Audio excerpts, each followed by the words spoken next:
Hey, welcome to another edition of Sitdown At Uptown, man. It's Sitdown At Uptown. We chop it up the comedians who come rock Uptown Comedy Corner. And I'm sorry I'm laughing already, man, because this brother here has already got us started, man.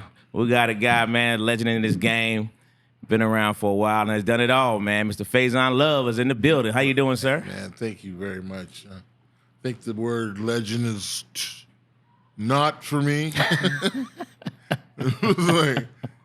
People who call themselves legends, but are they really legends? Well, I guess based on what your definition of legend is, longevity, I think, can be considered legend. I right? would say consistency. Okay. But I'm not. Yeah, I'm not a legend. I haven't changed the game. Okay. Respect. I think you have to change the game. Like Richard Pryor he's done legend. He's a bona fide legend. He's done legendary things. Okay. Some niggas just around. Just around. Oh, they go the legend. Greg at McDonald's. Like, what? So that legendary French fry Thor. Yeah, I remember one time we had a long ass line, and he got through the fries and they was all hot. It's like, So I'll be like, why did he be legend? No, not a legend. I think like I've never heard Richard Pryor or Eddie Murphy or Bill Cosby refer to himself as a legend or a king. Never heard that. I never heard him say I'm the best.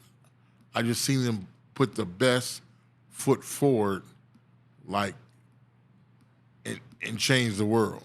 Wow. You see what I'm saying? Absolutely. Lenny Bruce. Remember Lenny Bruce is the reason why we can cuss in clubs. Yeah, you know who he is? I know who he is, but I know that part of it, though. Yeah, he would get arrested. Lenny Bruce one time, it said, if you cuss, we're going to take you to jail. Wow. He did an hour-long set with no cussing. Then at the end of it, he said, fuck you, mother. They took his ass. They took him to jail. Lenny Bruce. Wow. But that's the reason that's why. Good stuff. We call it working blue. We work blue. Wow. But those are legends to me. We, until you change the game. Okay. And the trajectory of it, you just working. To me. I respect that. Go around. Faizon the legend is coming to the room. All bald head. And some of them think that. Right. Kathy Williams thinks people bow their heads to. But nigga, you small. When you're looking at Kathy Williams. Good stuff. So Faizon, man, I always like to start these conversations taking road trips, man. Take a trip backwards. All right. So let's take a road trip, man, to the young Faizon Love, man. Tell us about exactly. Woo! Yeah, man. That's where you originally from, man. Tell us like what life was like as a kid for you. Be honest with you, it was really good. We started out in Newark. No, we started out in Florida, Newark, then Harlem, Florida, Harlem, Newark, San Diego. And my father was in the military. Okay. So grew up in San Diego when, there's very few black people there. Most of them were in the military back then. And it wasn't even a black radio station. So if a white song, it's not even a white song, but classic, Doobie Brothers come on, I'm going to know it. I'm going to know California Hotel and all this, But it was great, it was good. My father was that nigga, you know what I'm saying? Okay. He was that nigga. I mean, until he died, that was the only nigga I was ever scared of. Is that right? Like, if you can't beat my daddy up, I don't... Fuck you. When we started gangbanging, my father said, look, you can gangbang, just whoop my ass first. I was like... Oh, wow. Shit. Well... This nigga serious. So... mom, dad, work hard. We grew up. Grew up spoiled. Okay. Yeah. My father drove a Jaguar in 1979. Wow. XJ6, white with red interior. Z, we grew up in a great community. Old Memory Lane, San Diego, Emerald Hills. What else? I'm trying to see what else I was a bad kid. Were you? Yeah. I was a bad kid. You don't see it's always a 60-40 with military kids, whether they bad kids or not. Outside. You know what I mean? Especially, no. Yeah, you were bad, huh? I was bad. You talking about legendary. There's some legendary ass whoopings at the school. My father was like, oh, really? You act, okay. Here I come. Really? This nigga whooped my ass in the school bathroom. If you go to San Diego, remember shut the fuck up. Remember your daddy came down here? Yes, nigga, everybody know.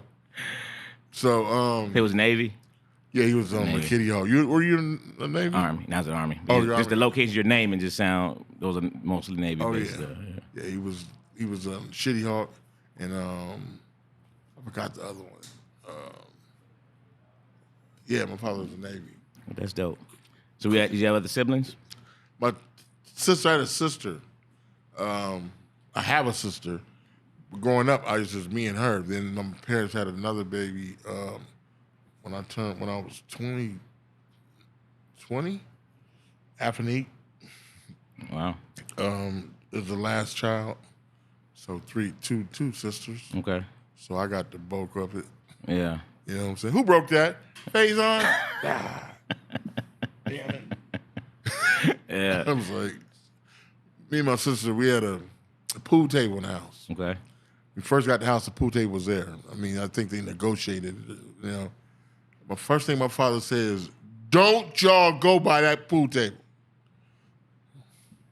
As soon as they left, me and my sister running around the house, throwing shit, and Right. she does something. I tried to throw something at her, and it hit the pool table, and it, they have these planks. It was a handmade pool table that was expensive as hell. You couldn't even budge this thing. But these things on the side were kind of, I'll say they were kind of shaky. So if you throw a ball at it really hard, it's gonna. I'm like, oh!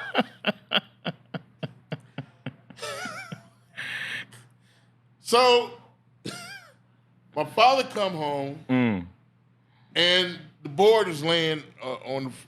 I put the board on the thing. It took me an hour to say, I leave the board here, act like we didn't know. Right. Be like, what? The pool table broke? Right. So I lay it on the thing, and it was almost like Richard Pryor's joke verbatim. Like, who broke that? Huh? Who broke that? See, I was the ball. Kim said to me, it was literally the Richard Pryor joke. Right. Like, In real time. Kim, remember when you said don't go in there? I swear to God, it was a Richard Pryor joke. Every time I hear that joke, I say, Kim, look at this. Wow. And he was like, okay. My father would just go in your chest. Maybe you remember the next time. Boom! Ah! Kim would be the one bringing me water. After the fact, huh? Here's some juice.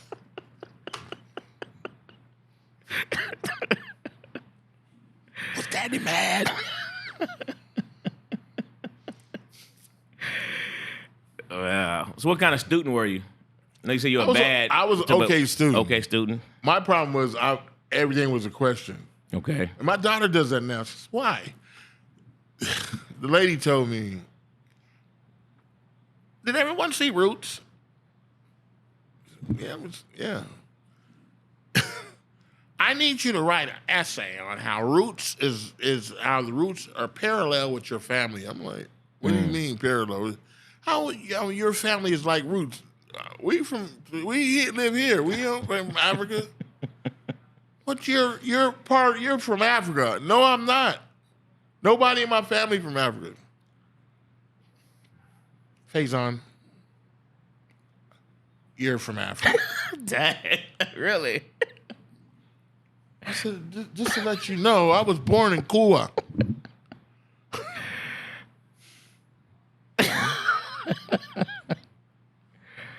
She calls my mother and says, and my mother goes, well, he's right. But I was like, I'm not doing no, I wasn't born in, I don't, Kuta Kinte, I'm not going to say we was from space. Right. You think, I said, do you think people watch Star Wars and go, how you were born in space? Like, it's a movie, lady. Yeah. I got kicked out of school for that. Really? Yeah. Wow. I got kicked out of school for that. Oh, that's crazy. I was always like, what? Math. That's why I had to stop selling dope, because I wasn't good in fractions. My father hated helping me with 3/4 is what? I have no idea what. I remember one time he just dropped the books and just went out smoking a cigarette. Oh, this boy getting on my nerve. I had no right. And then, we call ourselves out there hustling, and I'm thinking, I ain't gonna need no damn fractions. Boy. Willie survived. We call him, his name was Alex. Willie said, hey, man, you need to break off an eighth. A what? An eighth. You want me to do 8 of them? An eighth, nigga, an eighth. Hey. It was too much cocaine. Nigga, what the fuck are you kidding? You don't know what an eighth is? No. Wow. No, we gotta have you doing something else, because you're gonna You gonna give away way too much. You're giving away way too much. You go under, not over, bro. It was like, yo, you don't know your fractions. Like, no, Right. I don't. I don't. You sound like my dad. Real talk. So did you participate in any extracurricular activities in school, Football. sports wise? We all played football. That was the set rule. You had to play football. Okay. Had to play football. Okay. And that's really how a lot of the gangs and shit mixed in San Diego. It was like, play football, and somebody from the other side, they you had to fight after the game. Really? If you wasn't fighting, like we Emerald Hills, Lincoln Park, we were cool with them, but we would fight them too. Then we, and Morse, Skyline, we would fight. All blood gang, but different section of the city. Okay. The only Crip team we played was San Diego. It was downtown. They was, but we didn't play it because it was gonna be a bad. How did I get in talking to this shit? Yes, I played football. In my neighborhood was Marcus Allen. Okay. My neighborhood alone has the most Heisman trophies. Is that right? Yeah, Marcus Allen, Rashawn Salon, Ricky Williams, Reggie Bush. Wow. Terrell Davidson get a trophy. I'm missing somebody. Kevin Mitchell played baseball for Cincinnati. Now from the set is Terry Patrick Jr. playing for the Lions. Wow. But he didn't get a trophy, but Okay. yeah. That's dope. Big football. Okay. Same all neighborhood. Gotcha. Like Marcus Allen's father, Red, was my baseball coach, and I really sucked at Is baseball. that right? That ball hit me. Hold on. They put me at shortstop. Yeah. And you play shortstop, you got to get in front of the ball. That ball went, BAM! Take this. Fucker said, "Where you going?" No, it is. I was, no. Yeah. He said, "Boy, you got to, first of all, the ball is going 1,000 miles an hour. And they want me to get in front of it. And Marcus was good. Marcus would show you how.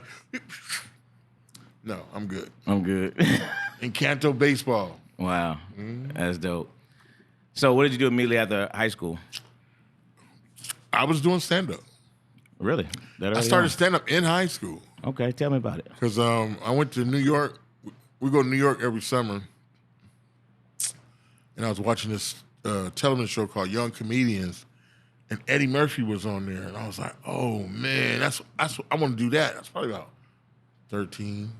I was like, oh, I want to do that. That's what I want to do. My Uncle Jerry, he always, yeah, you can do that. My Uncle Jerry was, street guy. I don't think he ever worked a day in his life, but him and my Aunt Sandra was like, yeah, you can do that, baby. Aunt Sandra, very supportive. So when I went back to San Diego, I told my best friend Earl, I said, man, I'm going to do this thing called comedy, comedian. I'm going to be a comedian. He said, what's that? You tell jokes, like Richard Pryor and shit. So we got a bunch of Richard Pryor albums, shit, and I mean, cracking the fuck up. I mean, every day we go listen to these albums. Like, I remember my father one time buying him and his Spencer. My father bought this Cadillac, and he came to pick me up from, I think it was school, and he's playing Bicentennial Nigga. And I'm in the back acting like I don't know. Hey, ha, ha, ha, what? And I'm like this. But I want to crack the fuck up. Right. I'm like, they let me hear this. Right. I'm in the back of this 76 Coupe de Ville, and they stopped and got out, and I said, oh my God. I said, Earl, we got to get Bicentennial Nigga. That's basically, they had this thing called Dollar Night. Okay. At the movie theaters, where you go see a movie for $1. Not no old movie, a brand new movie. Right. So we went to go see Running Scared. And a friend of ours said, hey man, I was telling him about comedy. He said, oh yeah, they got the Comedy Store. You gonna do the Comedy Store? I said, what's the Comedy Store? That's where they do stand-up. So I said, next week, we're gonna go and do comedy. We're gonna go to the Comedy Store. We're gonna get the money for the movies and go to the Comedy Store. Okay. They have potluck there. So me and Earl, we got in that Galaxy 500, put $2 of gas in there, and went to the Comedy Store, and they made me wait outside because I was 14. Wow. And then when it was time for me to go up, went to the stage, got off stage, right? My first time. So I go up, just doing this for about 3 weeks. White guy shows up with a Corvette, parks it on the sidewalk, gets out like he owns this motherfucker. He's dressed like a black guy. He's got Adidas sweatsuit on, these Adidas down. And I go up and he goes, hey, bro, what's your name, man? My Faizon, bro. I'm walking back outside. He said, no, bro, you don't have to wake up. Well, you can come chill with me. His name was Pauley Shore. His father owned the place. And he was doing stand-up. Yeah. So that was the last time I had to go outside. I can stand inside and I can watch the other comedians, and that built a great relationship and the ethics of seeing Sam Kinison, a guy that helped me with my set was named Mark Brazil. Mark Brazil is the one who created the 70s Show, Third Rock from the Sun. He wrote on Living Color. Wow. He's a bad writer. Still a friend today. Wow. He's a bad motherfucker. These are like, we came up. That's why I tell guys, don't take this shit here for granted. How you act, how you show up. You should take it and learn. It's not, like a lot of these comedians, they think because they been on stage 2 times, they're there. How about that? I hung out with Cat Williams. Okay? I'm sorry. Kathy Williams. Or whoever. Like, I would go on stage after Damon Wayans, Sam Kinison, a lot of bad motherfuckers. Yeah. And then I met the owner of the Comedy Act Theater in L.A., Michael Williams. Yeah. And he invited me to do a show. Actually, did a show with Robin Harris in San Diego. And he talked about I had on some red boots. He talked about these boots so bad. I mean, he had these people crying. Does this nigga look like he dipped his foot in some red paint? You can still feel it, huh? I went, took them shoes, put them in the trash. Boom. So never. And I don't know. I think it was Robin or Blackshear. Daryl Blackshear was a guy helping me out a lot too. He was, hey Faizon, I'm gonna introduce you. They made the initial to Robin and Michael Williams, and that brought me in. I was working when you working out the Comedy Act. You working out with the best. Martin Lawrence, Lexter. Damn, my head is. Robin Harris, Robert Townsend. What is goddamn Lex? Oh shit. Ricky Harris. Just the best. Yeah. It was the best. I mean the best. Yeah. You had to follow these people. Myra J. Wow. Simply Marvelous came down. Simply Marvelous would tear a hole in them. Right. I mean, a hole. Now, this is probably about 400 people in this place every Thursday and Friday.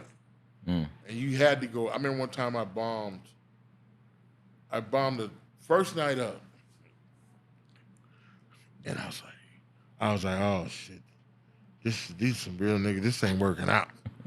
These little San Diego karate jokes. These niggas want to. These little. Hey guys, you ever watch a karate movie? Why does their back go up like that when they get killed? I mean, bomb. And they wasn't booing or nothing. They just, you see it in their eyes like, Right. yeah, maybe it's safe for you. Right. And Robin Harris, boy, And I'm walking out and I see Michael Williams at the door, and I'm thinking I ain't gonna never work here. He goes, and I had to come back the next day to do you booked for 2 days, Okay. Thursday and a Friday.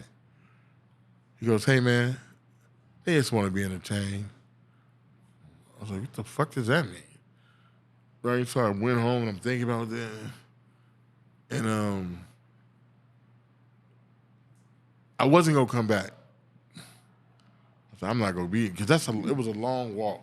And you see people going. You see Magic Johnson going, yeah. Right.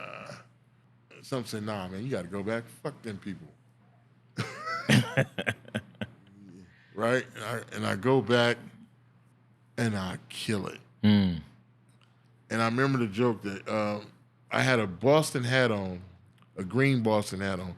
And the Lakers was playing. Hey, man, what the fuck you got a goddamn Boston hat on, man? What the fuck you? This is L.A. I said, man, them goddamn Laker hats cost too goddamn much.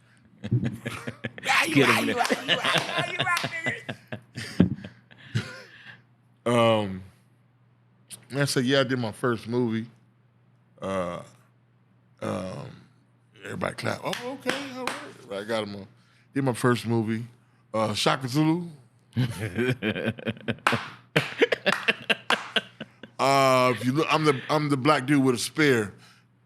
These niggas went crazy. Say I got him. Got him. Boom. Walked off stage, it's a whole different feeling. Got you. I'm like, yeah, Shaka Zulu. Robin's on say, hey, goddamn Shaka Zulu. Shaka Zulu, boy, he fucked me up. Shaka Zulu. Get that nigga a goddamn leg hat. It was like I was, Mike Williams just gave me the wink, like, That's what's up. Told you. That's what's It up. was a whole different vibe, so it was a teaching vibe, you know what I'm saying? It wasn't so much, I've arrived. It's always been a curve Okay. to it. So did you guys back in that time frame, because you named off a bunch of heavy hitters, was there any kind of support amongst you guys, or were y'all? We was cool. Okay. We were cool. We were. Ricky Harris was a Crip. Found out I was a Blood. And I'm telling you, so we was like this. Ricky come in. I'm doing the show. I'm on stage, and there's a table in front of me. And they kind of rowdy. So I go in. Shut the fuck up. Who you talking to, nigga? This what? I'm talking to you, bamboo looking man. I'm killing this nigga, right? I said, nigga, shut up. You'll never be the man your mama was. I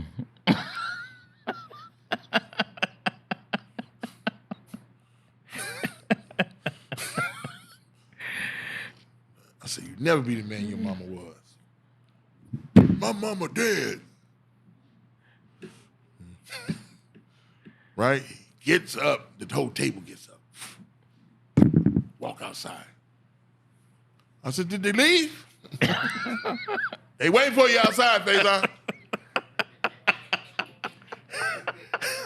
I think it's the first time I did 30 minutes. So,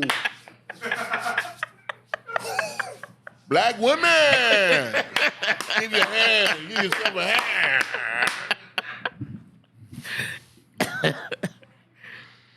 I said, time to get off stage. Louis Dix says, Faizon, I hope to see you again. Louis Dix. I'm walking out there. These dudes is Crips. They I'm walking out there. I'm like, damn, it's gonna. Ooh, maybe I can get one or two. Ricky comes to my side. I'm like, is he with these? What's Rick? We go outside. And they go, hey, man, what was all? Ricky says, hey, man, this is a comedy club. This is what we doing here. If you going to get with him, you going to have to get with me. Wow. Is that right? Just like that. And I was like, it was more so than the comedians thing. It transcended the blood and grip thing. Gotcha. We was brothers and competing and didn't know it. He was like, well, he said, man, he can't. He said, man, this is our job. We ain't, you see, he came out here. He ain't afraid to fight. He gonna, we gonna take one. We gonna take one. But I'm gonna take. We all gonna be fighting. Little nigga, man, you right, man. We sorry about that, man. We was disrespectful. He's like, cool, man. I respect you. I'm still friends with them niggas today. Wow. Wow. That's a story right there, boy. Listen to me. But walking out there. Yeah. Ricky had the mama. That's right, Rick. Yeah. Yeah. We together. That's right. And me and Rick, up until that time, this was us talking. Right? That's interesting. That day, we walked out them doors together. Wow. He was like, hey, you have to fight. It's going to go through here. Good stuff. Both of us. There's only two of us, probably about five of them. Wow. And, good thing that, they had, this was a brother in there like, Nah, man, I get it, man. We just, we That's good stuff, man. yeah. That's how I went down to comedy at. So, do you see a difference now from you guys to the comedians of current time? Do you? Woo! The comedians now are superstars. Okay.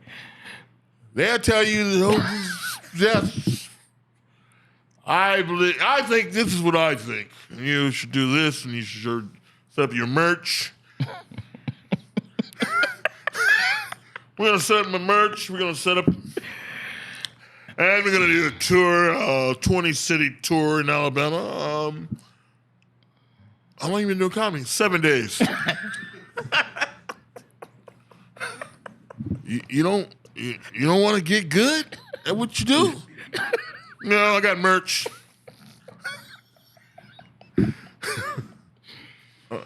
Okay.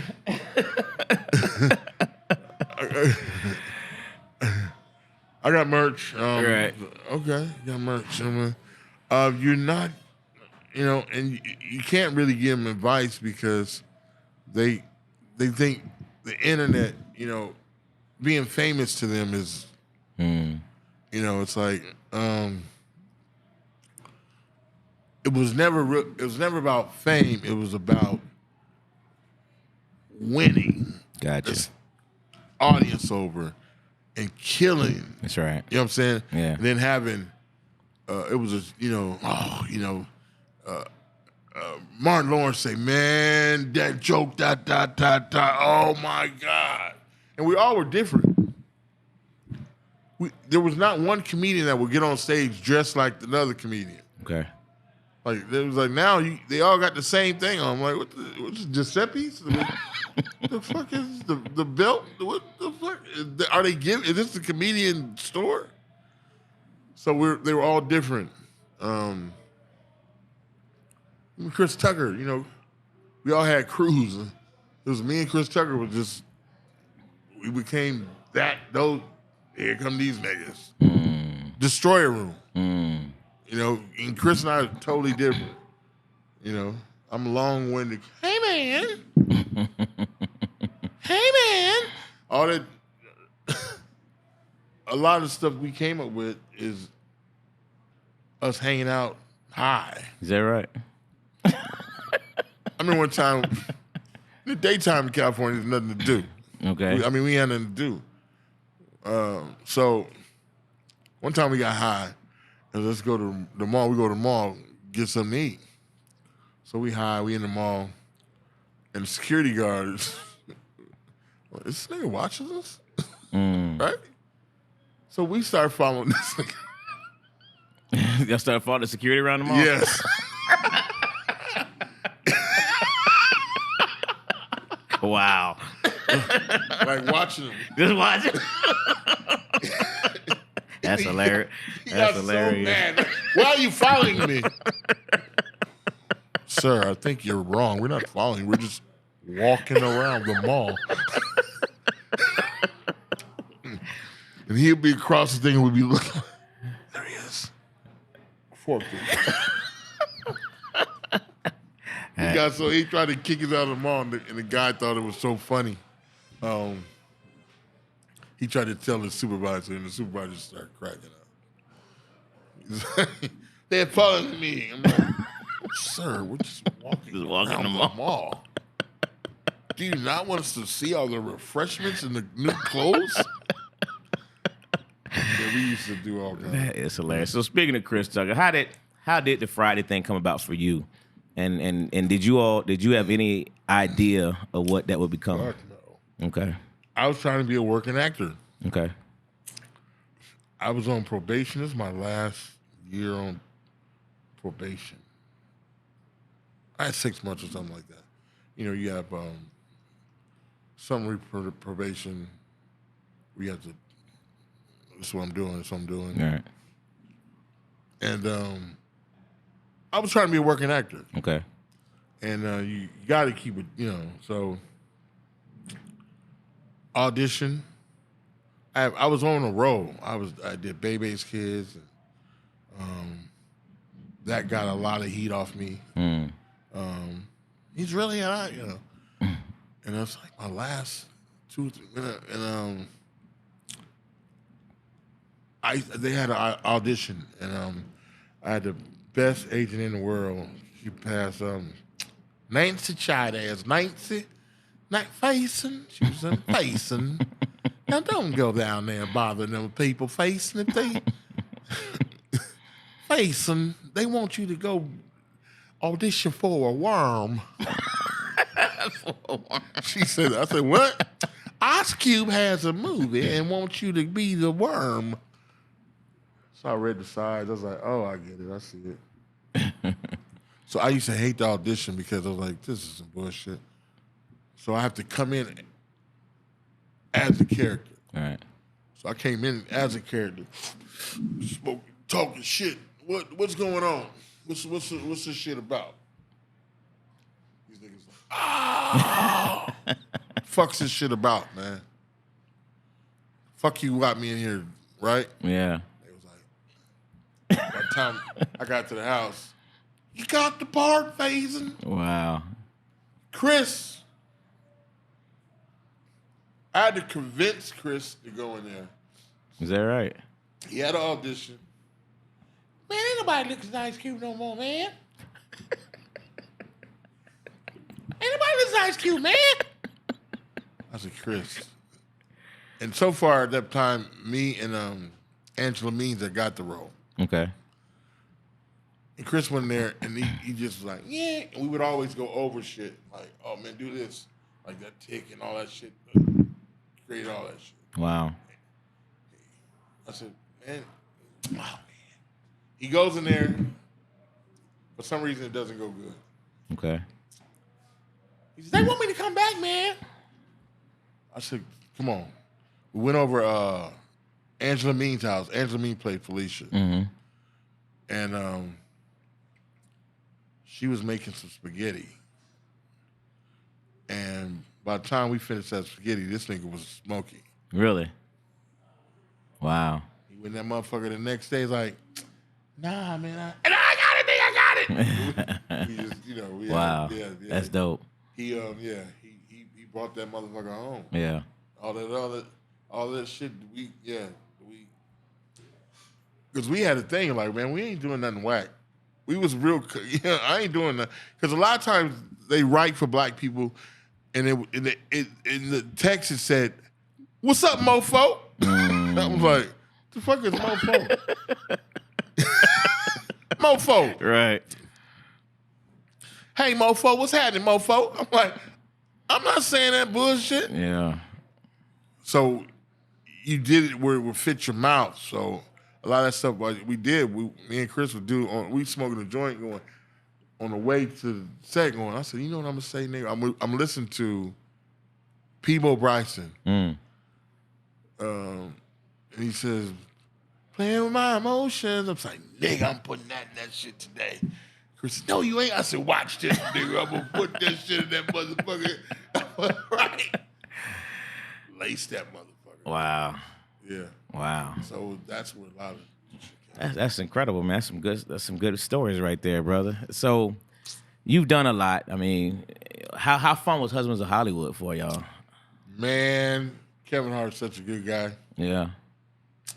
That little black nigga. That's my nigga. Yeah. I met him. I was doing a movie in Hawaii with Brian Grazer, the big producer. Brian Grazer says, you need a TV show. I'm already shooting a movie with him called Blue Crush. We're on this beach. He sits down. He's been looking at what they call rushes back then. He goes, dude, you need a TV show. I said, really? Time producers, I'm like, this motherfucker, you know, he's a big, powerful. He just got an Oscar. So I said, okay. He says, when we get back to L.A., I want you to meet me in my office. Okay. Get back to L.A. I'm there for about a week. He says, motherfucker, call me. Didn't I tell you I want you to come? You need tea? I said, oh, okay. I know you were serious. Motherfuckers be talking. Right. You think I'm going to fucking talk with bullshit? I go down to his office. Yeah, come on in. You know, I sit in the office. You know, Beverly Hills office. They got pictures of Picasso and all this shit. I'm in there. So black kid in there. He says, "You want a Coke?" I said, "Yeah, man. Can you bring a Coke?" He said, "Yeah, I get you." I was like, "No, just Coke is cool." He brings the Coke and he sits down. I'm like, I guess he the assistant. Brian and damn it, the TV exec comes in. Oh man, I said I'll never forget this. They come in and go, "Hey, you met Kevin Hart?" I'm like, "Who?" Wow. He brought you the Coke. Kevin Hart, yeah. And I've never seen him before or anything. I know who he was. Like, "You met Kevin Hart? We're going to TV show about you two. You guys are going to be the stars." I'm like, "I thought this was my show." This is what I'm thinking. I thought this was my show. What the fuck is this? The fuck is this? All right. So I remember going home. My wife saying I was married at the time. "How'd it go?" "It ain't a show for me. It's me and this nigga named Kevin Hart I ain't never seen." "The fuck is a Kevin Hart? What the fuck is this?" It's like, "Oh, we'll just be patient, see." I'm like, "You're not showing this nigga? I don't know who this nigga is." Right. They do a table read. Kevin has been the same Kevin. "Hey, Faze. Oh, my parents love you, man." I was like, what the fuck? How the fuck you get Brian Grazer? Brian Grazer suggested I go see him at the Comedy Union. I go to Comedy Union, this nigga bombs. Brian Grazer's looking at him like, "Man, go get prepared or go do some cocaine or something, whatever the fuck you need to do." Kevin's like, "Huh?" We do the show, and me and him had so much fun doing the show because I'm talking shit, I'm making pranks, and we have a great time. It was the only show that they called to what they call the upfronts. Okay. And upfronts is every year. They bring these shows, the new shows, to New York. They spend $1 billion over 2 days, right? Wow. And they spend $1 billion over 2 days. And you can get, they put you up in the Waldorf, all this, and it's a big thing. But when we got there, I'm getting out the car. It's lights. My wife's got her dress on. And I'm like, "Hey, thank you. Faizon, picture him, man." As soon as we get in the hotel, Kevin's there. He says, "Man, they're not going to pick the show up." Wow. Little black nigga, no. I'm thinking he's joking. Right. You crazy.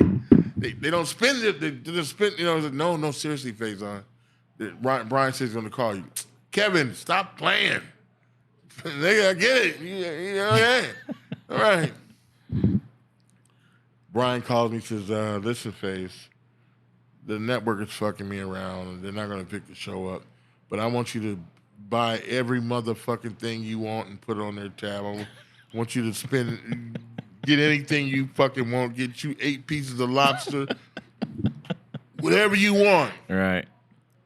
I get in the elevator. I'm like, motherfucker, this black ass Kevin Hart done fucked my money up.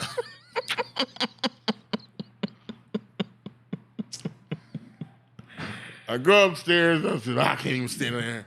And I go back downstairs and I see Kevin Hart, and he's laughing, and I can't stop like, "You black motherfucker." They're not paying, and we just started laughing, right? We get back to L.A. John Ritter dies, and they said, "We're gonna put your show on." Wow. We have a great time. We have a great time. They only did like 6 or 7 of them, and then we just kept in touch. I had to do a show in Seattle, and Kevin wasn't funny back then. Okay. I'm like, "Come here, little nigga. Come here, little nigga. Who did you kill? You said, who did you kill? Who did you kill? Here, little nigga. Who did you kill? Huh? You can tell me. I'm a big brother. Right. Just laugh. I had to do a show in Seattle, and I couldn't do it. I said, Kevin, look, little black nigga, I need you to do me a favor. What's the face? Can you go fill in for me in Seattle at the Parlor?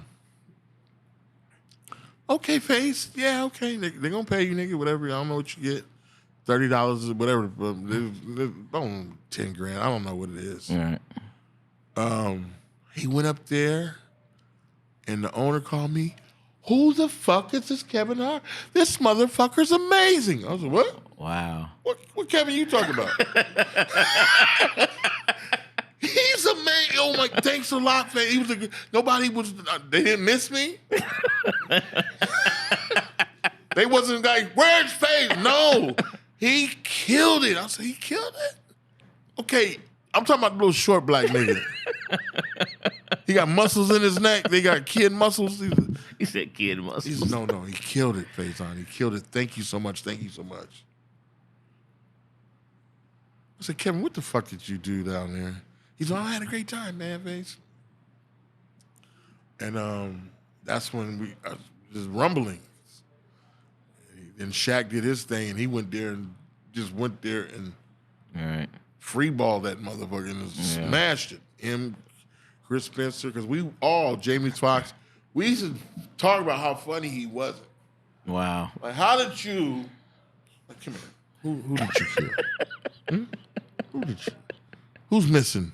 Who's missing? Was it Tupac? Was it, I know you worked with Jay-Z and all that. Wow.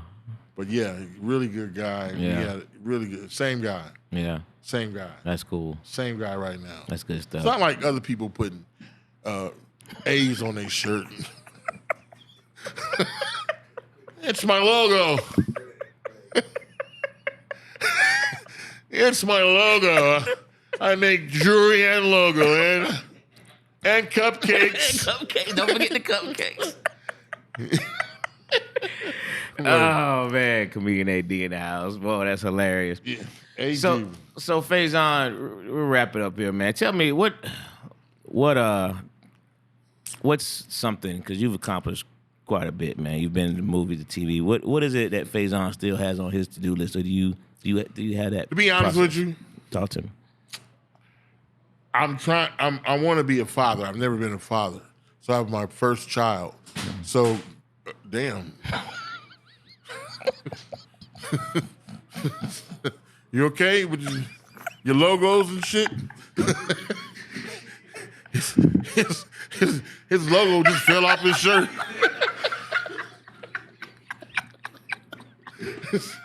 I ain't never heard a logo so loud. Pop out!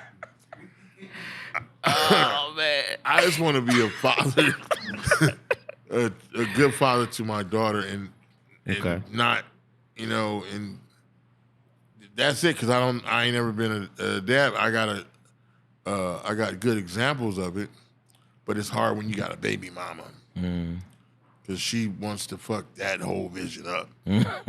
She's like, nope, no one's going to have fun around here. Bitch, what? So that's this shit here is easy. Okay. I don't really plan. I haven't taken an acting class. Wow.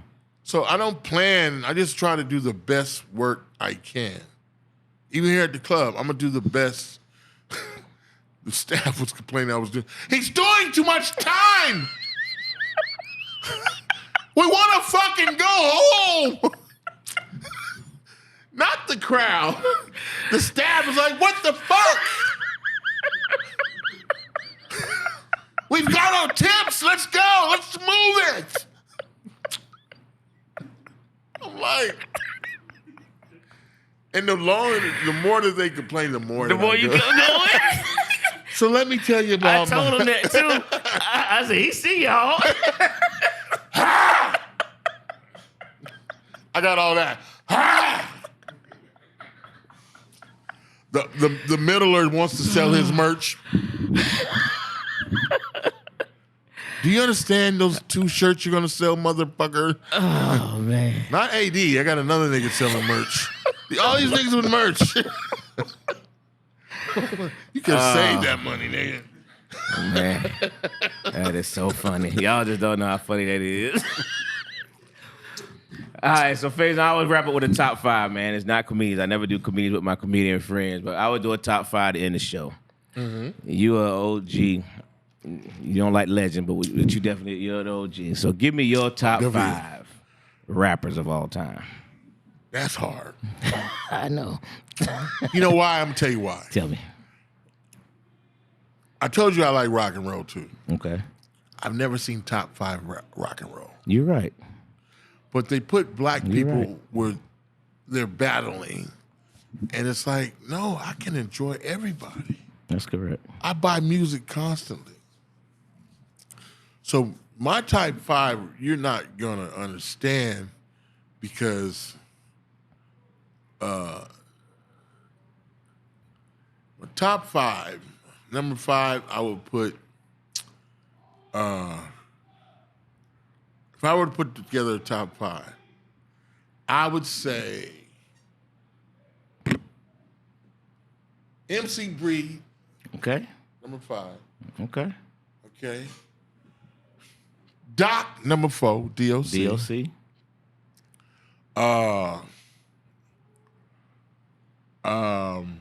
DLC was on the verge of being that dude too. He's that dude. Yeah. DLC number 4. I would say Scarface number 3. I respect that. Okay. Willie D number 2. Wow. And Didn't see that one coming. and Too Short number 1. All right. That maybe yeah. But you said a great point. I never done a top 5 rock and roll. So do you have 5 of those? 5 rock? No, there's no such thing as top 5. Okay, I got you. It's like, some people you like more, some people you like less. Sure. But you're not going to stop listening to them. That's facts. I'm always going to listen to goddamn Tupac. I'm always going to listen to Eazy-E, Sure. Ice Cube. Sure. They're game changers. Eric Wright is a game changer. Sure. Dr. Dre is a game changer. Absolutely. They go past any list. Absolutely. Because there wouldn't be a sound like that if it wasn't Dr. Dre, Eric Wright. Had everybody thinking I was only 15. Who the fuck says that? Cruising down the street in my 6'4". Absolutely. That is And the beat the behind state it. that he's saying what we was doing. Yeah, that's crazy. We wasn't dreaming of no Rolls Royce. White people drove Rolls Royces. Fucking Rolls Royce. Nigga, I'm on a 6'4" candy. That was goddamn true spokes on that motherfucker. Hopping. Right? That's right. I want a 5'10" lower turf club on the back. That's real. first time I saw a Mercedes. Delano had one in Dago. He was that top dog. It was all white, looked like a cloud. I said, "What the fuck is that?" My father had a Jaguar. I was like, "Daddy, you need to get that." This is an all white Mercedes-Benz 500. Yeah. Looked like a cloud. I was like, "That shit look like a cloud. What the fuck is?" And all the girls. Delano has. Delano, I went with Delano last night.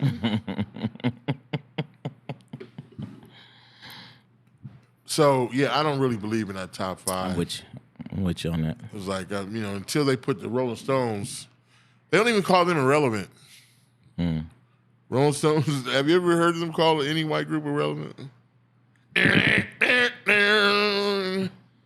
Let one black group.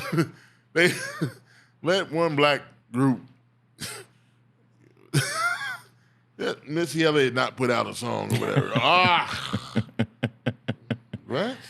That's true. I could put on Parliament right now. This whole place gonna jump. That's facts. Excuse me. They're never irrelevant. No, I agree. That's facts. Music doesn't die. That's facts. That's good stuff. Hey, man, listen. Faizon, we appreciate your time, brother. You know what I mean? We appreciate you you coming guys, down man. to Uptown Comedy Corner again, Yeah, man. It's been always. a while, so we're glad to have you back, bro. Listen, I appreciate it. Thank you, guys. It's been a great day with merch and music. It's another edition of Sit Down at Uptown, man, with a man, Faizon Love, man. We out. 2 and 2. 2 and 2. You ain't got to clap or nothing? Clap for that.